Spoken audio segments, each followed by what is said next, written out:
ನಮಸ್ತೆ, ನನ್ನ ಹೆಸರು ಮಮತಾ ಅಂತ ಹೇಳ್ಬಿಟ್ಟು. ನನ್ನ ಹಸ್ಬೆಂಡ್ ಹೆಸರು ಬಸವಂತ್ ಕುಮಾರ್ ಅಂತ. ನನ್ನ ಏಜ್ ಬಂದ್ಬಿಟ್ಟು 33, ನನ್ನ ಹಸ್ಬೆಂಡ್ ಏಜ್ ಬಂದ್ಬಿಟ್ಟು 36.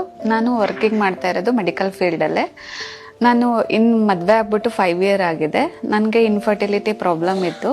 ನನ್ನ ಒನ್ ಆಫ್ ದಿ ಫ್ರೆಂಡಿಂದ ನಾನು ಜ್ಯೋತಿ ಮ್ಯಾಮ್ ಕಡೆ ಬಂದ್ಬಿಟ್ಟು ವಿತಿನ್ 6 months ಅಲ್ಲೇ ನಾನು ಕನ್ಸೀವ್ನ ಆದೆ. ಹೌದು, ನನ್ನ ನೇಟಿವ್ ಕಡೆ ತೋರಿಸಿದ್ದು ಒನ್ ಆಫ್ ದಿ ಫ್ರೆಂಡಿಂದ.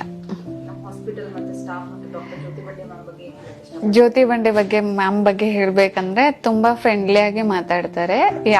ಯಾವ ಡಾಕ್ಟ್ರು ಸತ ಆ ರೀತಿ ಮಾತಾಡೋದಿಲ್ಲ.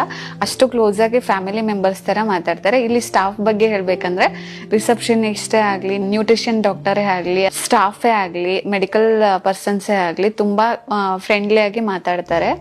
ನಾನು ಸಜೆಷನ್ ಮಾಡೋದೇನಂತ ಹೇಳಿದ್ರೆ, one of the middle class ಪೇಷಂಟ್ಸಿಗೆ ಆಗಲಿ ಅಥವಾ ಯಾರೇ ಆಗಲಿ ಒಂದ್ಸರಿ DYU ಹಾಸ್ಪಿಟಲ್ನ ವಿಸಿಟ್ ಮಾಡಿ. ತುಂಬಾನೇ ಒಳ್ಳೆ ಗುಡ್ ನೇಮ್ ಇದೆ. ಮತ್ತೆ ಇಲ್ಲಿ ಡಾಕ್ಟರ್ ಜ್ಯೋತಿ ಮ್ಯಾಮ್ ಅಂತೂ ತುಂಬಾನೇ ಚೆನ್ನಾಗಿ ಕೇರ್ ತಗೊಂತಾರೆ ಪೇಷಂಟ್ ಬಗ್ಗೆ.